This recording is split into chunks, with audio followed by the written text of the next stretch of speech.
உதாரணமாக அந்த சட்டமன்றத்தில் நின்று பேசிக் கொண்டிருக்கிறோம்.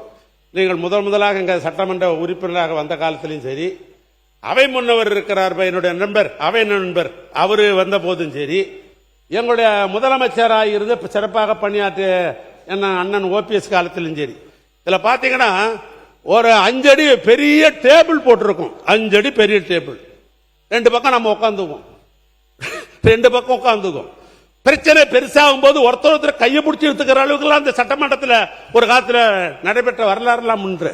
ஆனால் இன்றைக்கு இப்படி கலநயத்தோடு இந்த டேபிள், இந்த அமைச்சர் பெருமக்கள்லாம் உட்கார்ந்து கலநயத்தோடு டேபிள், முதலமைச்சர் உட்கார்ந்து இருக்கிற கலநய டேபிள், எங்க எதிர்கட்சி தலைவர் உட்கார்ந்து இருக்கிற கலநயத்தோடு டேபிள், இந்த எதிர்கட்சியில் இருக்கிற நம்முடைய தோழமை கட்சி சட்டமன்ற உறுப்பினர் உட்கார்ந்து கலநயத்தோடு இருக்கிற டேபிள், இந்த டேபிள், இந்த பேசுகிற ஒலிவாங்கி என்கிற மைக்கு, இந்த செக்ரட்டரி உட்கார்ந்து இருக்கிறது, இது அத்தனையும் செய்தது திராவிட மாடல் ஆட்சியில தமிழ்நாட்டுடைய பொதுப்பணித்துறை அமைச்சராக இருந்த நான் பார்த்து இரவு நேரத்தில் எப்படி நாம் செய்ய வேண்டும் என்று சொல்லி இதை செய்யப்பட்ட நான் பேசின ஏதாவது பேசணும்னா உன் துறையை பத்தி பேசணும்னா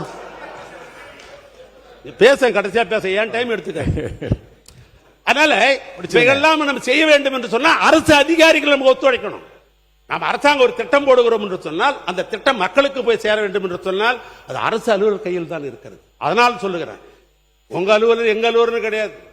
நேற்று பூரா எங்களுக்கு சலாம் போட்டவங்க தான் இன்னைக்கு உங்களுக்கு சலாம் போட்டுக்கிறாங்க. அரசு அதிகாரி பொதுவானவர்கள் தான். ஜனநாயகத்திலே மக்கள் யாருக்கு ஓட்டு போடுறாங்களோ மாறி மாறி ஆட்சி அமைச்சுக்கிறோம், அவ்வளவுதான். அரசு அதிகாரி பொதுவானவர் தான். அந்த அரசு அதிகாரிகளுக்கு நல்லதே செய்ய வேண்டும் என்று எண்ணிய முதலமைச்சர் யார் தெரியுமா? என் அண்ணன் கலைஞர் தான் அரசு அலுவலர்களுக்கு உதவி செய்ய வேண்டும் நினைத்தவர். இதை சொன்னாக்கா வருங்காலத்தில் இந்த ஆட்சி இருப்பவர்கள் செய்வீங்கன்ற அந்த நம்பிக்கைக்காக நான் குறிப்பிட விரும்புகிறேன். அரசு அலுவலர்கள் ஊதியம் என்பது திட்டத்தோடு இணைந்த ஒன்றுதான். ஆசிரியர்கள் இந்த நாட்டினுடைய கண்கள். அவர்கள் இல்லை என்று சொன்னால் பண்பட்ட சமூகம் உருவாகாது. அதனால்தான் கழக ஆட்சி வந்த பொழுது என் தலைவர் கலைஞர் அவர்கள் இன்றைக்கு அவர்களுக்கு அரசு அலுவலர்களுக்கு எண்ணற்ற திட்டங்களை செஞ்சார். 72 அங்குதான் அரசு அலுவலர்களுக்கு இந்த பழிவாங்கும் ரகசிய குறிப்பீடுன்னு ஒரு காலத்தில் இருந்தது. அதை ரத்து பண்ணவர் அண்ணன் கலைஞர். 15/1/72 அன்று அரசு அலுவலர்கள் பணிக்காலத்தில் இருந்தால் அவர்களுக்கு வாரிசு உரிமை என்ற அடிப்படையில் பணிகள் அவங்க இறந்தாங்கன்னாக்கா முதலாக இன்றைக்கு லட்சக்கணக்காக இருந்துச்சு. 10,000 ரூபாய் அந்த குடும்பத்துக்கு இறந்த குடும்பத்திற்கு கொடுக்க வேண்டும் சொன்னவர் கலைஞர். பொங்கல் போனஸ் தந்தவர் கலைஞர். அதோடு மட்டுமல்ல, ஒன்றிய அரசாங்கத்திற்கு இணையாக மாநில அரசுகளுக்கு ஊதிய வகைகளை வகுத்து கொடுத்தவர் அண்ணன் கலைஞர். அரசு பணியாளர்களுக்கு 30 ஆண்டுகள் பணிபுரிந்தால் அவளுக்கு முழு ஊதியம் பெற வேண்டும் என்று சொன்னவர் கலைஞர். 15 நாட்கள் ஈட்டிய விடுப்பை ஒப்படைத்தால் அதற்கு பணப்பயன் கொடுக்கும் என்று சொன்னவர் கலைஞர். 2008 அரசு பணியாளர்களுக்கு புதிய மருத்துவ காப்பீட்டத்தை கொண்டு வந்தவர் கலைஞர். அரசு ஊழியர்களுக்கு ஓய்வும் போது பணிக்கொடை 20 லட்சத்திலிருந்து 25 லட்சமாக ஆக்கியது திராவிட மாடல் ஆட்சியில அண்ணன். இதெல்லாம் சொல்லிட்டார். ஒன்றே ஒன்று நான் கேட்க விரும்புவது இல்ல, நான் ஒன்னே ஒன்று தான் கேட்கிறேன். இது ஒன்னே ஒன்று, பில்டிங் ஸ்ட்ராங் ஆனா பேஸ்மெண்ட் வீக் அப்படின்றது முடிச்சிருங்க. பேரத்தவர்களே, 2003 ஒரு முக்கியமானது. இது நாளைக்கு உங்களே கேட்பாங்க, உங்க ஆபீஸ்ல வேலை செய்யறவங்க, ஏங்க எங்களை பத்தி பேசும்போது பெல் அடிச்சிட்டீங்களே அப்படின்னு உங்களே கேட்டுருவாங்க. நம்ம அதுக்காக சொல்றேன், வேற ஒண்ணும் இல்லை. உங்களுக்கு நல்ல பேர் ஒன்றுதான் சொல்றேன். 1/4/2003 ஏற்கனவே பழைய ஓய்வு திட்டம் இருந்தது, அதை ரத்து செய்து விட்டார்கள். அப்ப ஒன்றிய அரசாங்கம் போட்ட பிரஷர்ல அன்றைக்கு இருந்த ஆட்சியாளர்கள் ரத்து செய்து விட்டார்கள் 2003. அதுக்கு பின்னால் பல போராட்டம்.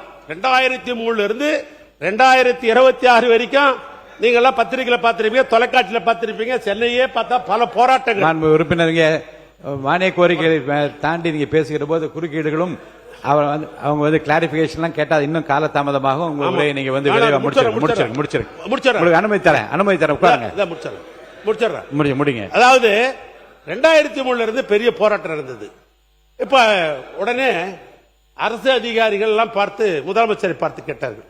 உடனே முதலமைச்சர் என்ன பண்ணாரு கேட்டீங்கன்னா, நம்முடைய பேடி அவர்கள், அதாவது சொகதின் சிங் பேடி அவர்கள் தலைமையில ஒரு குழு அமைத்தார்கள். இந்த பிரச்சனையை எப்பயாவது தீர்த்துலாமே அப்படின்னு அமைத்தார்கள்.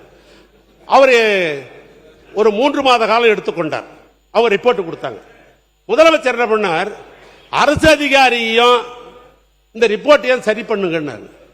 அது என்னுடைய தலைமையில் தான் நிதித்துறை அமைச்சராக இருந்த என்னுடைய சகோதரர் தங்கம் தென்னரசு அவர்கள், அன்றைக்கு கல்வித்துறை அமைச்சர் அந்த அன்பில் மகேஷ் அவர்கள் 3 பேர் கொண்ட ஒரு குழு அமைக்கப்பட்டது. அந்த குழுவில் அந்த அதிகாரிகளை பலமுறை நான் கூப்பிட்டு பேசினேன்.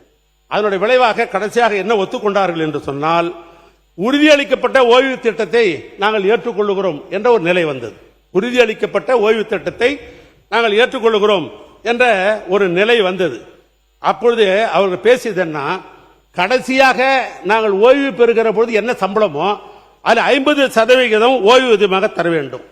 ஓய்வூதிய காலத்தில் குடும்பத்திற்கு உறுப்பினர் இன்றைய மானிய கோரிக்கை மீது நீங்க பேசுறீங்கன்னா அமைச்சர் அதுக்கு பதில் சொல்வார்.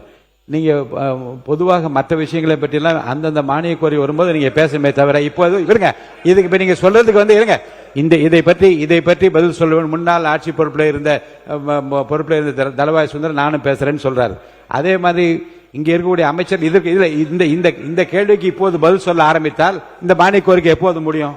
தயவுசெய்து இந்த மானிய கோரிக்கை மட்டுமான விஷயங்கள் நீங்க பேசுவதுதான் பொருத்தமானதா இருக்கும். முடிச்சிருக்கல, நன்றி சொல்லி முடிங்க. அரசு சம்பந்தப்பட்டதுதான் இல்ல, நீங்க சொல்லி இருக்கீங்க. இந்த மானிய கோரிக்கை ஒன்னே ஒண்ணு உட்காருங்க, அவர் நல்லவர், நீங்க நான் சப்போர்ட் பண்றீங்க.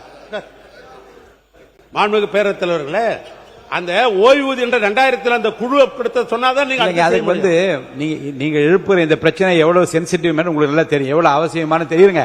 நீங்க அதை இப்போது எழுப்பினால் அதற்குரிய பதிலை வந்து நாங்கள் சொல்ல அங்க அமைச்சர்கள் இருக்கேன்னு சொல்லாமல் பதில் விட்டா அப்ப நீங்க சொல்லுவதுதான் இல்ல குற்றச்சாட்டு அல்ல. இந்த வினாவை கூட எழுப்புற நேரம் இதுவல்ல என்று நான் கருதுகிறேன். இந்த மானிய கோரிக்கை மீதான கருத்துக்களை மட்டும் நீங்க சொல்வது பொருத்தமாக இருக்கு, அதை மட்டும் ஒட்டு பேசுங்கள். ஒன்னும் இல்ல, இதுல நான் என்ன சொல்ல வர்றேன்னாக்கா, அவை முன்னர் இப்பொழுது கருத்து அவை முன்னவர் சொல்லட்டும். மாண்புமிகு பேரவைத் தலைவர் அவர்களே, மாண்புமிகு ஒரு முன்னாள் அமைச்சர், அவர் பல்வேறு கருத்துக்களை இங்கே வழங்குகிற போது பொதுக்கூட்டத்திலே வழங்குவதை போல நாங்கள் இதை செய்தோம் என்று சொல்லிக் கொண்டிருக்கிறாரே தவிர இது மேடை பேச்சல்ல. கருத்துக்கள் வழங்க வேண்டியது மானிய கோரிக்கை என்பதை நான் நினைவூட்ட விரும்புகிறேன்.